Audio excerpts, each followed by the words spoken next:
Good morning, my Real News Midday TV family. Thank you so much for tuning in this morning, and I'm wishing for everyone a wonderful and a productive day. And in the news this morning for February 14, 2024, woman in ExGirl fatal collision identified. The woman who died in a collision in ExGirl, Hanover Tuesday afternoon has been identified. She was identified only as Sharon Donor of a Lucy address in the parish. Information surrounding the incident, which took place on the Salter Creek Main Road in ExGirl, remains limited at this time. However, the crash, which took place a few feet away from the Salter Creek Ridge Bridge, involved two cars said to have been traveling in opposite directions. The deceased woman was reportedly traveling in a car that flipped on its top during the crash. A man who was said to be in the same vehicle received what appeared to be minor injuries. The driver of the other car was rushed to the Omega Private Hospital in ExGirl. Man's body found in the middle of major roadway in St. Andrew. Police are probing the discovery of a man in the middle of the Guava Gap Main Road in Stony Hill, St. Andrew, Tuesday afternoon. The man, up to publication time, was still unidentified, was seen lying on the roadway by passing motorists who summoned the authorities, police said. Reports reaching the news indicated that around 1:30 p.m., passing motorists saw the now deceased unresponsive along the roadway and summoned the police. On arrival, police found the man lying face down in the middle of the road with what appeared to be gunshot wounds to the head. The body of the deceased was clad in a multicolored t-shirt, black shorts, black socks, and yellow and black slippers. He is of dark complexion and has a low-cut hairstyle. 4 spent casings were found on the scene. No motive has been established in connection with the killing, the police said. Beryllium security guard killed in apparent accidental shooting identified. The Beryllium security guard who was killed during an apparent accidental shooting on Tuesday morning has been identified. The deceased man is Kevin Hunter, a member of the Jamaica Defensive Force Reserve. Hunter was reportedly fatally shot in the chest on the compound of Beryllium's Blake Lane headquarters in Kingston by a man who is also employed with the security company. Reports are that around 11:15 a.m., Hunter was running towards one of the company's trucks in a bid to open the door for his co-worker. The co-worker, who was in the process of holstering a Glock pistol, was reportedly trying to close the vehicle door when his finger caught on the trigger of the firearm, causing it to discharge a round, hitting Hunter in the upper chest. Hunter reportedly fell to the ground and was assisted to the Kingston Public Hospital, where he died while undergoing treatment. The security company, in a release, confirmed the incident, adding that it is working closely with the police in their investigation. At this time, we are working closely with the police in their investigations and extend our sincere condolences to the family of our beloved team member, the release said. Cops seek woman for burglary and the stabbing of ex-lover in Trelawney. Police are seeking the ex-girlfriend of a man after his house was broken into, his property destroyed, and he was stabbed and injured on Peel Street in Falmouth, Trelawney on Sunday morning.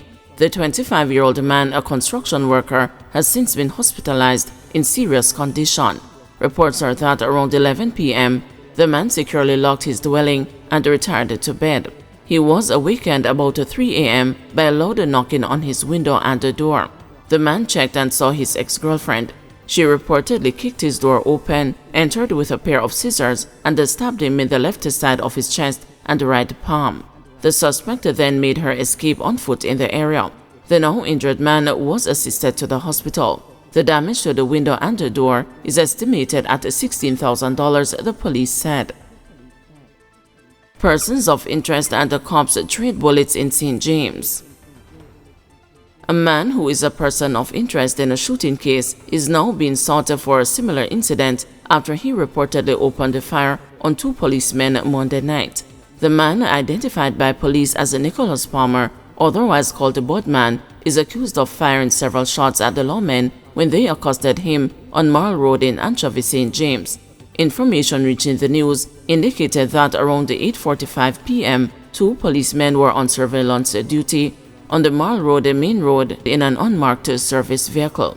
Palmer, who the police said is being sought for questioning in a case of shooting with intent, was seen walking along the roadway in the opposite direction.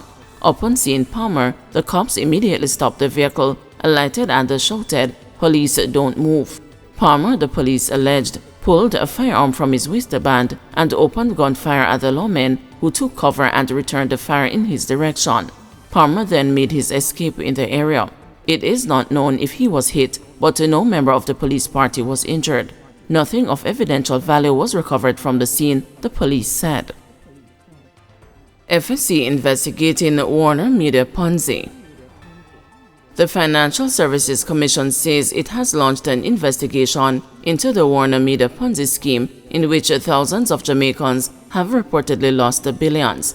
On Tuesday, the FSC said that it is aware of allegations in the public domain, including but not limited to social media platforms surrounding Warner Jamaica Media Limited, and has initiated an investigation into the entity. It said it will also be collaborating with other law enforcement bodies in instances where there are indications of fraud and money laundering. The Jamaica Constabulary Forces Fraud Squad and the Financial Investigations Division undertake investigations in two broad categories of financial crime matters, namely criminal and civil investigations. Their main function is to investigate offenders for money laundering and to recover tainted property, viz., instrumentality or proceeds benefits of crime. Depending on the nature of the financial crime, the two organizations will collaborate on investigations into alleged fraudulent activities. But from time to time, the FSC also leans on the expertise of the Major Organized Crime and Anti-Corruption Agency and the Jamaica Cyber Incident Response Team, which is a division under the Office of the Prime Minister formed to address matters regarding cyber threats. It also wants victims of the Ponzi scheme to report the matter. The FSC is therefore encouraging members of the public who have investment funds with the entity and/or have knowledge of the entity's operations to contact the FSC at complaints@fscjamaica.org or at 876-906-301022, it said in a press statement. The FSC has regulatory oversight of Jamaica's insurance, pension and the securities industries under the Financial Services Commission Act. It stated that Warner Jamaica Media Limited, otherwise called Warner Media, is not licensed by the FSC under the Securities Act or any other law in any capacity, adding that any opportunity which involves investing or contributing an initial sum with a promise of returns on investment amounted to securities business must be licensed by the FSC. The failure to be licensed is a breach of the Securities Act and a criminal offense, it said. The FSC has not disclosed if it is investigating any other public frauds, as it deems that as sensitive information, but on the institutional side, investigations are still ongoing into the Stocks and the Securities Limited fraud probe. The latest public update on the alleged fraud, first uncovered in January 2023, is that it has ballooned past the US $30 million, or approximately Jamaican $4.7 billion, with more than 200 clients' accounts impacted. Jamaican track and field icon Usain Bolt and octogenarian Jean Ford are among the victims of the alleged fraud. The FID said the SSL probe involves a comprehensive examination dating back to the inception of the firm in 2006. The agency said its findings reveal potential criminal and regulatory breaches involving both the company and individuals associated with it. Golden calls for details of government's income tax threshold increase promise. President of the People's National Party, Mark Golding, is calling for details on any possible increase in the income tax threshold. Prime Minister Andrew Holness promised during a meeting of his governing Jamaica Labour Party in Trelawney on the weekend that there would be a further increase in the income tax threshold from $1.5 million. There has since been no indication as to when or by how much the threshold would be increased. Mr. Golden declared on Tuesday that any increase in the threshold should not result in new taxes. He has called for the threshold to be increased to $3 million. How much are they going to increase it to? How are they going to pay for it? It's very important because last time when they did it, they said it would cost no new taxes, but in fact they had to impose 31 billion approximately of additional taxes per year.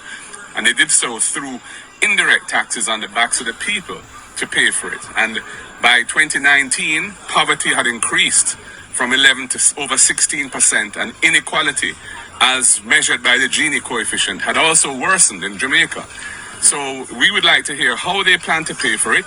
It must not be on the backs of the Jamaican people, bearing in mind that anyone earning under $29,000 a week will not get a benefit from this increase. They certainly should not be called on to pay for it.